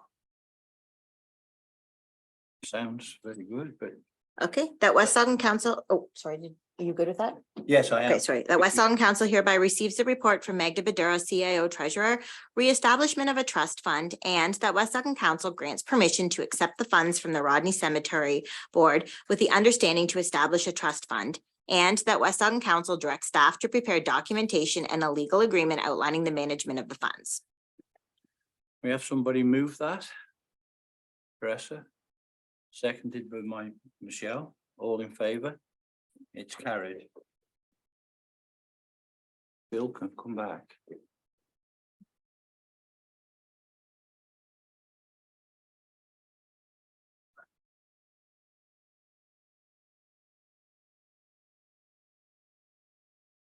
Okay, we're going. Thanks, Bill. 10.1, council reports from committees. Has anybody got anything to report? I just have one thing, that I was sworn in at the county on the 11th. And I'm glad to take that on for now anyway. Thank you very much. 10.2. So at the last Recreation Committee, they did recommend adoption of a draft terms of reference that staff had prepared for them. But in order for a term of reference to actually be official for our committee, council needs to approve them. So this is the recommendation that West Elgin Council hereby adopt the terms of reference for the West Elgin Recreation Committee as recommended by the West Elgin Recreation Committee on March 22, 2023. Okay, could I have a mover to that for that one? Bill, Michelle, all in favour? It's carried. So we're on to accounts. On to accounts. So that the deputy mayor and treasurer are hereby authorized to sign payment voucher number 4 amounting to $23,707.43 and settlement of general road, water, and arena accounts, including electronic fund transfers number 6476 to 6560, online payments number 1129 to 1141, and check numbers 26148 to 26157, and payroll for pay periods 6 and 7. Okay, can I move it? Teresa? Bill seconded. All in favour? It's carried. 12 is consideration of items requiring discussion. None were moved forward. Okay. Council inquiries and announcements. We have notice of motion. So Councillor Tellier put forward a notice of motion. During this, I believe Mr. Gosnell has some comments he'd just like to make towards it. If you would, please. Yeah, good morning through the chair. So with regards to the notice of motion for the signage on Furnival Road in front of Aldborough Public School, just in discussions that we've had over the last few weeks with the county would support moving the 50-kilometer sign south to a point not more than 150 meters south of the property of the school currently. Certainly there can be oversized school signage put in place for that. One other thing to consider with this motion, one other option available is to create a community safety zone for that area, which that could be also put forward to the county. The one thing that I will say with that is, so what a community safety zone does is it doubles the fines. So that area along Furnival Road currently is a 50-kilometer-an-hour zone. We don't want to move that 50-kilometer-an-hour zone too far south of the school because it is a rural area. And once you get it away from the school, obviously there's nothing there to warrant having it. So it's truly meant for that 50 is placed there for the sole purpose of the school. So we don't want to have it extended way out Fernville Road to the south.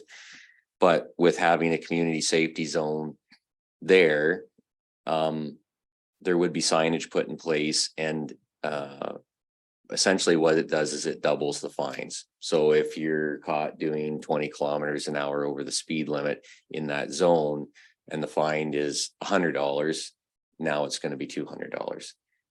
What I will caution though with that, that the same people that are asking for the additional signage for that area, it's going to be the ones that are going to get caught through there are going to be the local people, right? So it's kind of a double-edged sword, but that is one extra tool in the toolbox that has been supported by the county of Elgin in other communities across the county, is the introduction of these community safety zones. Okay, the way I look at this is we got to make that new entrance safe. It's around 30 meters or so away right now, and people are coming in there at 80, and we're going to get an accident there eventually. So we've really got to act on this one, I think, and let's get it done and make the school safer, or as safe as possible. Lee, in what you said, is there any expense to the municipality in what you've just talked about? No, there would be no expense. There would be a small cost with additional signage, which the county would support. But obviously, with the community safety zone, it still comes down to enforcement. So that would still be the police that would be enforcing that and laying those charges. So there wouldn't be any additional cost to the municipality for that. More questions by council? Through the chair, Yes. I would say with the nice weather, I am shocked at how quickly our community drives through the school. They start picking up speed around gyms and they're racing through that intersection. And so I think community safety, people need to see consequences for how they are traveling when we have kids, and some kids who leave school unplanned and run on sidewalks. It is incredibly dangerous, and it has been awful the past week. Yeah. See, if you're coming from the lake from the south, you see the 50 and you've got 30 yards to get yourself into a proper speed. Coming from the other way, as soon as you get towards the school, you see the 80 sign and people start putting their foot down. So the new entrants, they're almost going 80 when they go by. So I think it's most important. We have to do something with this one. Now, through the chair, I will also say, I don't know if it's the new amalgamation with Chatham Kent, but I have definitely seen way more OPP officers in the past 3 weeks than I have in a while. I saw 4 people be pulled over in the past 2 days on Fernville and Pioneer. So. And I guess through the chair, just to add to what Councilor Vax is saying is, over the years with different requests for different signage, and I've always said that signage is the least effective form of enforcement, because if they're not going to do 50, we all know that they're supposed to be traveling 50 kilometers an hour when they reach that sign, right? And so if they're not going to drive 50 with the sign placed here, they're not going to drive 50 with the sign placed 150 meters farther to the south. So truly enforcement is going to be the only thing I think is going to be the largest portion of trying to solve this issue here. I think enforcement's the answer, and I'm sure they'll do their job. Anything else? Bill, please. Well, timely with the conversation this morning about the draft official plan, and if the village settlement boundary of Rodney does extend out to the school, perhaps that means there will be a case for sidewalks. Thank you Through for the that. chair, or bike lanes as well, because I get a lot of calls about bike lanes. They want bike lanes to extend it there on the west side of Furnival. So also through the chair, since that's my motion, so I need to, my understanding is amend the motion. Is that Yes, correct? yes, so you have to agree to amend the motion to add the request to designate the area community safety zone. Okay, so I agreed to that amend. Okay, so amending that now, motion. so we've got the motion, so the motion would be that West Elgin Council hereby request the County of Elgin to adjust the location of the speed limit sign on Furnival Road on the southern limits of the village of Rodney to be set back a safe distance from the newly created entrance to Alderborough Public School. And that signs indicating a school zone ahead be erected to warn drivers coming into Rodney from Talbot Line to provide added notice, especially during an EDR. And that West Elgin Council hereby requests to designate this area as a community safety zone. Okay, so it's moved by Teresa, seconded by Michelle. All in favour? It's carried. Thank you. Matters of urgency. Any statements or inquiries first? Missed that, that's all. Of statements and inquiries by councillors. Through the chair. Bill and I were talking, sorry, Councillor Denning, last week. We've been, a lot of members of our community have come to both of us and asked if we can get the Economic Development Committee started. I know we had talked about doing it somewhat differently, but I feel that there is urgency on both the community and Bill and I to get this up and running. So I'm wondering if staff can look into the steps. Yeah, the basic steps would be to advertise for members. We can get that out at this point, and then from there you'd set committee dates and things like that. You'd have to approve the members and such. Statements and inquiries.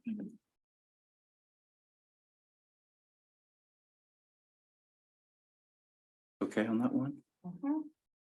Anything else? Magna, please? Oh, sorry, Bill. No, go on, no. Through the chair, I believe this is our first official council meeting since the successful win of Hockeyville. So I just certainly want to take this moment to congratulate the community and thank all of the organizers and the volunteers and the staff for the unbelievable amount of work that was put forward to make this victory real. I had the opportunity, I was invited to join the organizers last week to discuss next steps with the reps from Kraft Hockeyville and NHL and the NHL Players Association. A lot of exciting plans for this year in our community as we work our way towards the preseason game. Different events are being discussed, including the possibility of a festival. So it's not just a one-time thing. It sounds like there's going to be a lot of great opportunities for us to gather as a community and celebrate this win. So more information to come. Oh, that's great news. Thank you very much. Magna, please. Through the chair, I have an announcement to make. So today is last council meeting that our clerk, Jenna Nethercote, will be attending. Her last day of work is April 21st. And I would like to thank her for her contribution to West Elgin, as this is something that won't go unnoticed. I am confident that exciting new opportunities lie ahead of you, Jenna. I always thought that life is about taking chances and seeing what the world has to offer. And I know that you'll do well, and I wish you well as well. As you, in your next role, whatever that is. And thank you again for everything you did for West Elgin in the last 4 years. We have gone through a lot of changes. Your input was always greatly appreciated, and your work have made a difference and will be remembered. Thank you. Thank you, Magda. I've enjoyed working here, just a little bit that I wanted to say. I have enjoyed working here for the last 5 years, and sometimes it's like you said, it's time for change and moving on to the future, and this is my time. So thank you. Okay. I'd just like to say, Jenna, thank you very much. I'm thanking you from my heart and personally, because you've been my rock, I have to admit. You carried me through these hard times and it almost babied me. So I thank you for that. You're going to be hard to replace. I know we got someone up there that I'm sure, you know, will carry on this in the same way, but you've been exceptional and I can't thank you enough. And with that, we'd like you to receive that. Thank you. Thanks. Anyone else? It's a big card. It's a big card.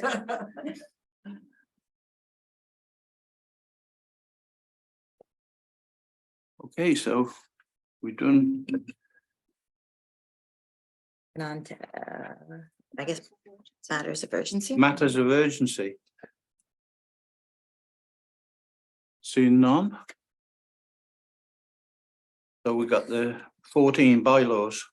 So the first one is the bylaw 2023-25 technology maintenance and support agreement. The bylaw 2023-25 being a bylaw to authorize the corporation of the municipality of West Elgin and Zuling Technologies, Inc. for the provision of technology maintenance and support services be read a first, second, and third and final time. Can I have a move with that, please? Michelle? Bill, seconded. All in favor? Carried.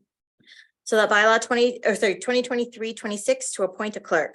The bylaw 2023-26 being a bylaw to appoint a clerk for the municipality of West Elgin be read a first, second, and third and final time. Through the chair, just a question about this. Yep. We have to post though for the clerk, right? So this is a temporary, That's correct. Yes, okay. you It- can't it be doesn't- legally without a clerk. Clerk, So it'll be repealed when the new clerk is appointed. perfect, that's all. Okay, so we go for a mover. Ms. Teresa. Bill, seconded. All in favor? It's carried. Thank you. So bylaw 2023-27 to appoint a deputy treasurer. The bylaw 2023-27 being a bylaw to appoint a deputy treasurer for the municipality of West Elgin be read a first, second, and third and final time. Mover. Teresa. Michelle. All in favor? Carried. So the next item is closed session, sir. So Yes, that the there is- council of the municipality of West Elgin hereby proceeds into closed session at 11:35 a.m. Under section 239(2)(f), consideration will be given to items pertaining to advice that is subject to solicitor-client privilege, including communications necessary for that purpose. Mover, please. Michelle.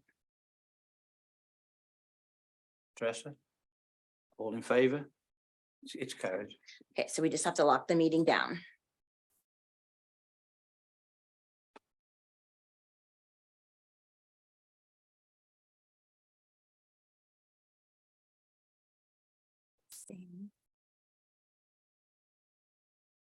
I'm gonna just end. Unfortunately, I'm gonna end the meeting because they're still listing attendees in here and I don't know why.